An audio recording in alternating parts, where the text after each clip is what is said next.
Chi non ti conosce o ti conosce poco, vedendoti sorridere, pensano che tutto è a posto.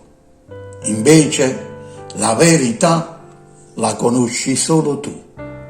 Nessuno può sapere e nessuno può capire perché tante volte piangi e ti nascondi.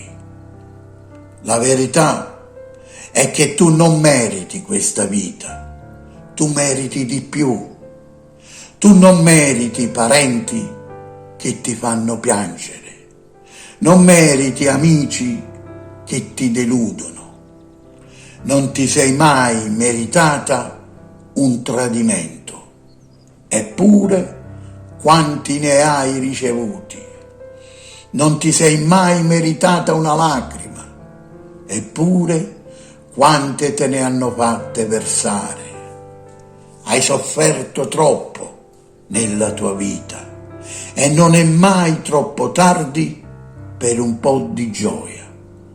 E invece non arriva mai, o solo sporadicamente, perché sei tu, con i tuoi buoni sentimenti, che a volte ti senti felice per molto poco o addirittura per niente.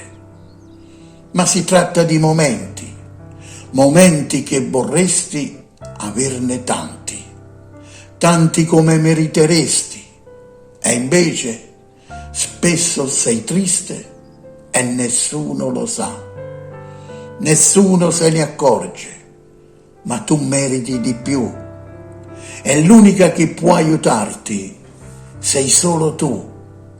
Devi trovare la forza, il coraggio e la grinta da te stessa. Devi combattere come una leonessa. Non devi aspettarti niente da nessuno. Chi ti ama capirà. Chi non ti ama può pure andare via. La vita è tua. Basta, non fartela rovinare mai più. Smettila di piangere. Tu sei speciale, lo vuoi capire, e allora cerca di reagire.